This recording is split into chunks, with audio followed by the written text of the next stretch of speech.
Hey everyone, it's me, and we are so excited to be back in the United States. One of the first things that we had to do was take a trip to one of the places that Jihi loves the most, the beach. Now, we live in Florida. We've lived in Florida for a long time. When we came back to the United States, we're of course going to relocate back to Florida. So how do you know what beach we're at? I figured that to help you find what beach we're at, it would be the perfect time to have a conversation about intelligence. Now, there are three main types of intelligence that are going to come into play in this conversation. There's IMINT, imagery intelligence, OSINT, open source intelligence, and GEOINT, geospatial intelligence. Now, this morning I'm taking you for a walk on the beach where we're at.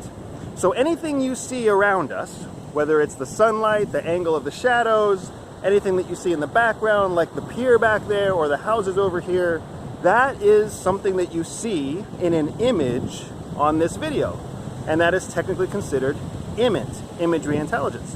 So what you can pull, what information you can get from this video in terms of just what you see is going to help you decide where we might be. Are we on the east coast of the state, on the west coast of the state? Are we on the southern tip of the state? Are we on a bay?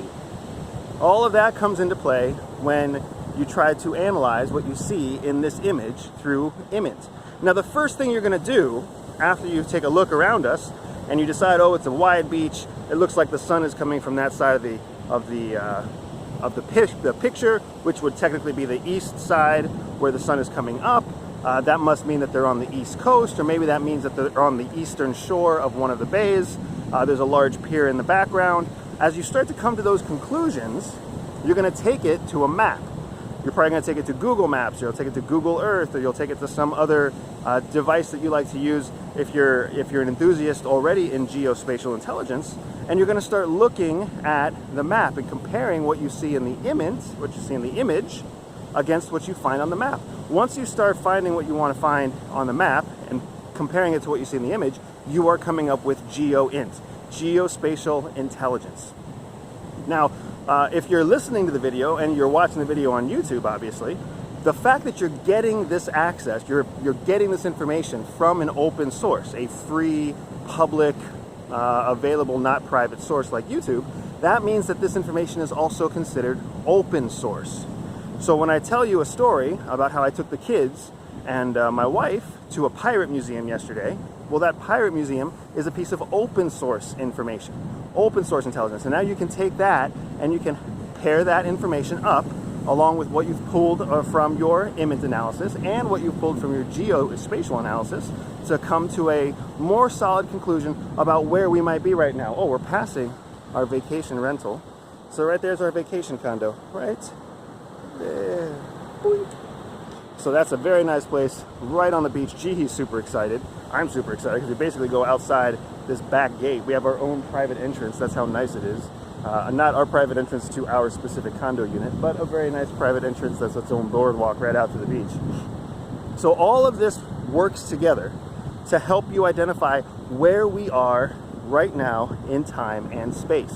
And those three intelligences that you're using are GEOINT, geospatial intelligence, IMINT, imagery intelligence, and OSINT, open source intelligence. If you think that this is just too simple, surely spies don't just watch YouTube videos and then go to Google Earth and then make notes about what's going on around them in the video. Actually, it is that easy. That is exactly what we do. The difference is you're doing this with me as part of a challenge or a game. If you're following the newsletter, you know I'm giving a prize to the first person who can find me within a half mile of where I am right now.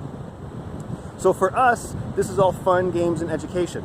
But in the intelligence world, this is exactly how we find bad guys. If you want to put a bomb on somebody's head because they're the leader of a cartel or the leader of a terrorist cell, we would do the exact same thing, because a lot of terrorist networks out there are posting videos to help promote what they're doing. And if they give that video in a time and space that's actionable, meaning within 48 or 72 hours of a time that they're still in that location, that's helpful for us. We just pull our GEOINT often from classified maps.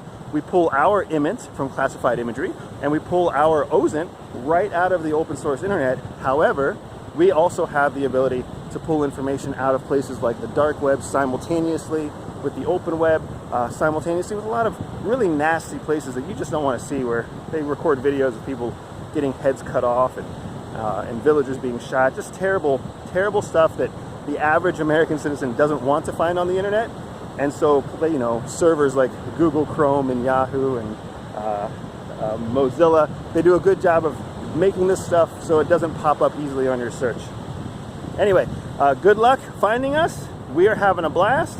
I hope to hear from you soon. You can write me with your guess about where we are right now at Andy at everydayspy.com. I just got a new email address, obviously. Andy at everydayspy.com. Send me an idea of where you think we are within a half mile of where our physical location is, and I've got a prize coming your way. I'll talk to you later, everybody.